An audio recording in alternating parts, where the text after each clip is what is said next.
Today is my daughter's first day of kindergarten. Come home and take her there right now.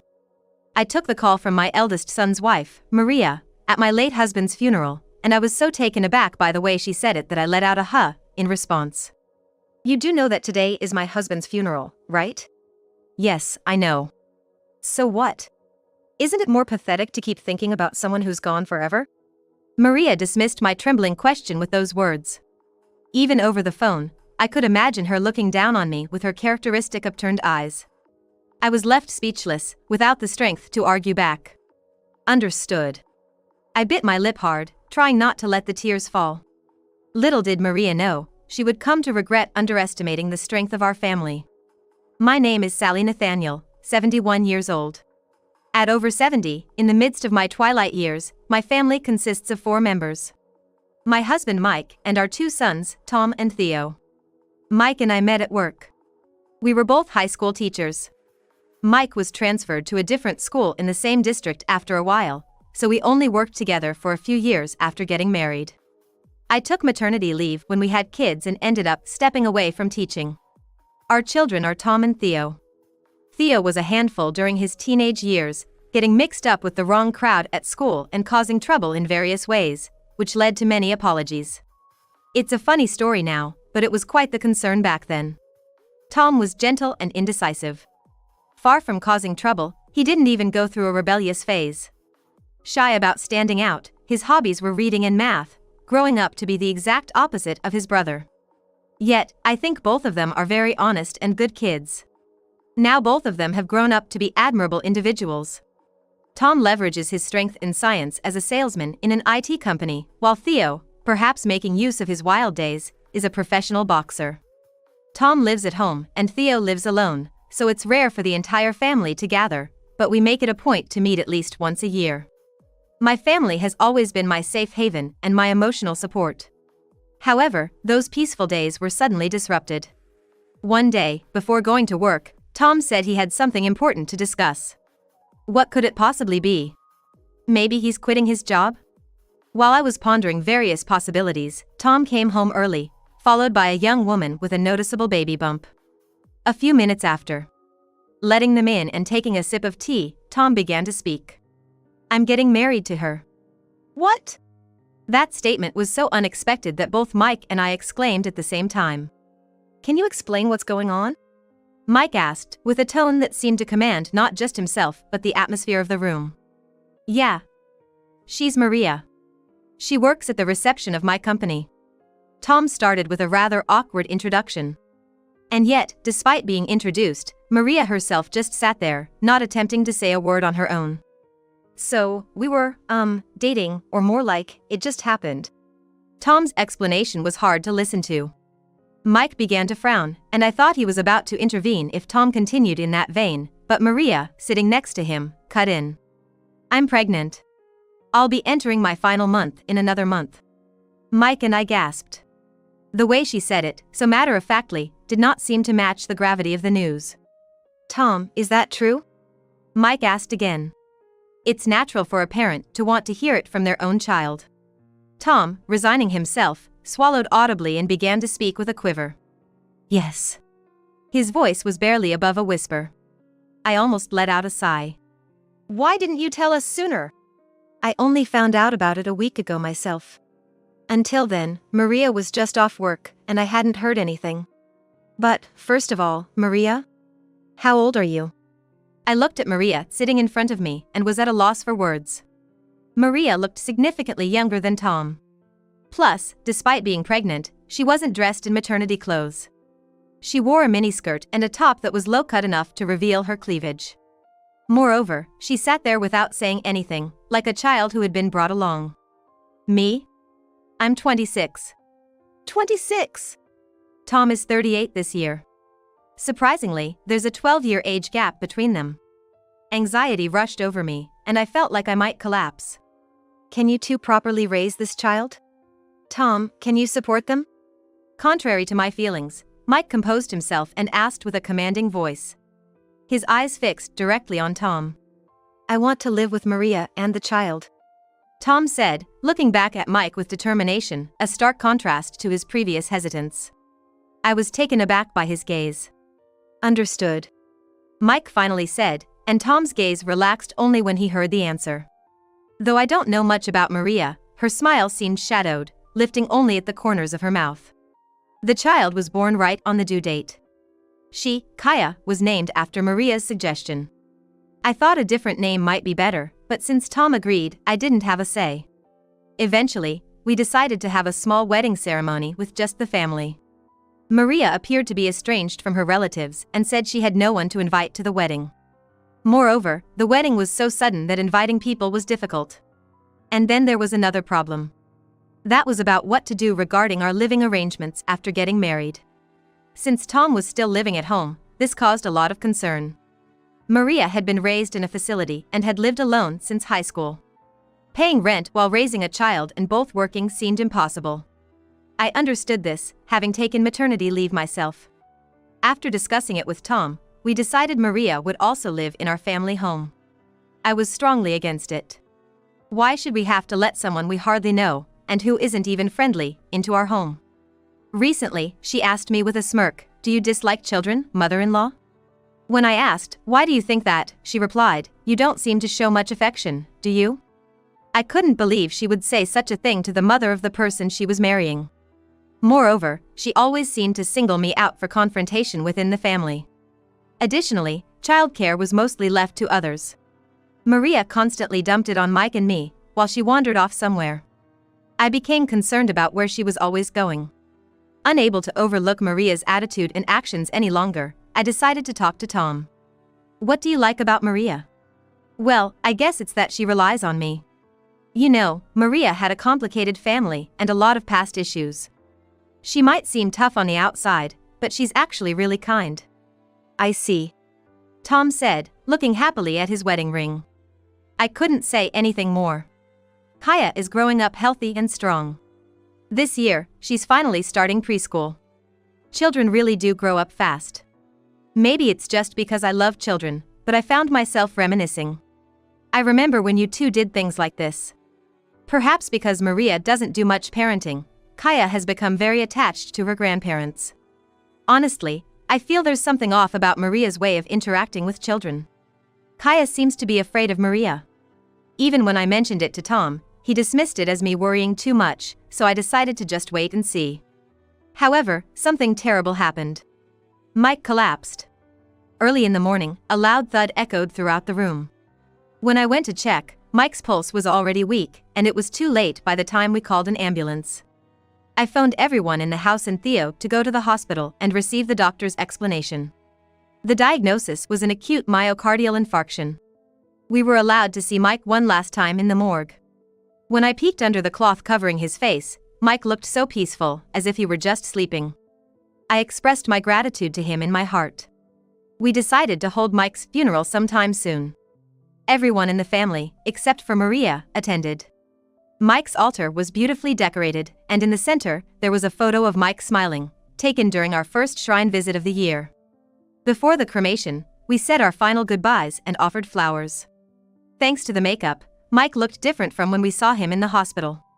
His skin had a brightness to it, as if he really were just sleeping. Surrounded by many flowers, Mike's peaceful face seemed even happier. Then my cell phone in my bag started vibrating. Since we were on our way to the crematorium and had some waiting time, I stepped out to the lobby to check it. It was a call from Maria. "Yes? Maria, what's going on?" "What's going on? Hurry up and come back," she demanded with incredible urgency the moment I answered. She must know that today is Mike's funeral. Maria's angry voice continued rapidly. "Today is Kaya's first day of kindergarten. Come back and take her there right now." I was taken aback by her demand. I hadn't heard anything about Kaya's kindergarten start, and moreover, why couldn't she take her herself? "You do know that today is Mike's funeral, right?" "Yes, I know." "So what? Isn't it more pathetic to keep thinking about someone who's gone forever?" Maria dismissed my trembling question with those words. "If you don't want to, I have my ways. You see, I happen to know some pretty scary people." I was speechless, and Maria, sensing my silence, taunted me over the phone. Even without seeing her, I could imagine her looking down on me with her characteristic sneer. I was so drained, I couldn't muster a reply. All right. Then, hurry up and come, she laughed and hung up, leaving me with the dial tone. I bit my lip, trying hard not to cry. Mom, what's wrong? We need to get going soon. Theo said, noticing me standing still. Sorry, I have to go back home. What? Why? His surprise was understandable. Theo had only met Maria a few times at the wedding and family gatherings. I told him about Maria's behavior and the content of the call I just received. Then, that's just wrong. I can't stand to see Mom sad because of someone like her. But if I don't go, she said she'll call scary people. Scary people, huh? So she's resorting to threats. Theo's words were truly kind, and they soaked into my parched heart, but if I didn't go, I didn't know what might happen. Tears started flowing uncontrollably. Okay, then let's have Tom drive you. I'll handle things here. Theo said, patting my back and calling for Tom. They whispered something to each other, but I was too overwhelmed to hear anything. I'm sorry this is happening, Mom. Tom murmured in the car on the way home. There was no other conversation. As we approached the house, I saw a black van parked in front, a vehicle I didn't recognize. It was parked right in front of our house, giving off an ominous vibe. Could Maria have actually called those scary people she mentioned? Despite having cried so much in the car, the addition of fear made it seem like I was going to start crying all over again. I entered the house hiding behind Tom's back. As we opened the front door, it made a loud bang sound. Wondering what was going on, we hurried to the living room, where we found Maria dressed flamboyantly. But she wasn't alone. There was another man, someone I didn't know. He was strong-looking and grabbing Maria by the collar. I couldn't understand what was happening. As I stood there dumbfounded, the man looked at us and said, "Sorry to intrude. I'm Theo's #1 disciple," he announced with the tone of someone from a sports team. Theo's subordinate? But why was he here, and how did this situation come about? While I was panicking but trying to make sense of the situation, Tom slowly stepped forward towards Maria. Tom, do something. Maria desperately appealed to Tom while being grabbed. She tried to free herself from the man's strong grip, but his arm strength was overwhelming, and she couldn't move him. However, as Tom approached, the man quickly released Maria. Why do I have to go through this? Maria said, fixing her appearance. But then, in the next moment, Tom, usually gentle, grabbed Maria by the collar with trembling hands. What? I was shocked to see Tom do such a thing, and Maria looked just as surprised. Tom just glared at Maria sharply. And I realized, since entering the house, Tom hadn't seemed surprised by anything. Normally, if there was a stranger in the house, you'd expect anyone to be surprised, but what's going on? I'm overthinking so much that my head feels like it's about to spin. What the heck are you doing? You broke something very important to me. The usually considerate Tom was nowhere to be found. He spoke slowly, squeezing out each word. But the words filled with anger formed a solid mass and overflowed. Apologize to Mom, Tom said with a straight look. It had been years since I saw my son raise his voice like this. Or maybe, this was the first time. A Tom I had never seen before was standing right in front of me. What are you even saying? It's not my fault, you're the weird one here. You love me, don't you? But his passion did not reach Maria. She snorted through her nose, looking down on him with her usual disdainful look, mocking him. And then, Maria spoke in a seductive, cajoling tone. I felt disgusted by her. I didn't even want her in my field of vision anymore. In the next moment, a voice as loud as an earthquake resonated through the house. Not only me, but you also treated my family horribly. You're the worst kind of person, Tom declared, and with that, he pushed Maria back by the collar she was grabbed by. Ah. Maria fell on her buttocks in a comical way, and the sound of her tight skirt ripping could be heard as she fell. Seeing Tom transformed, Maria blinked in surprise. I was shocked too, but more than that, I felt a sense of relief as if Tom had voiced all the anger I had been feeling. I know all about what you've been doing behind my back, Tom said, pulling out an letter-sized brown envelope from his bag and slamming it into Maria's hands. The thrown envelope hit the ground, spilling its contents. Inside were photos of Maria walking closely with several men. With this as evidence, I'm divorcing you. Wait, hold on. I also took a closer look at the photos, which indeed showed Maria with different men. From the photos scattered on the ground, it looked like there were 3 or 4 men. And these photos, showing them being affectionate in the streets or coming out of dubious places, clearly suggested a romantic relationship. What? This? I couldn't help but exclaim. Among them was a photo with a delivery man who always comes to our house. There were photos taken at night and others in broad daylight. Seeing all this evidence, I was convinced. Maria was going out every day, not caring for Kaya. Living carefreely while cheating, all while Mike and I were diligently looking after everything. The fact that I couldn't stop this situation from happening made me feel guilty towards Kaya. No, that's a lie. You can't possibly leave me over something like this, Maria said, her voice mixed with an eerie chuckle. Her face showing a terrifying expression that seemed almost insane. We'll see about that. It's you who can't let go, isn't it? Tom said unflinchingly, looking at her as if she were something pitiful.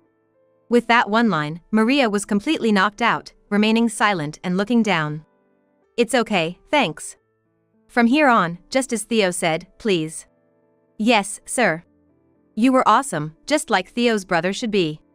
Tom passed the message to Theo's disciple standing there. Then the disciple took the seated Maria and left the house with her. Maria's last expression was so eerily blank and unfocused, it seemed like something out of a nightmare. The front door slammed shut, and in the now quiet room, I finally let my tensed body relax. Perhaps because I had been so tense until now, a wave of exhaustion hit me, and I plopped down on the sofa. Hearing the silence, Kaya emerged from the back room.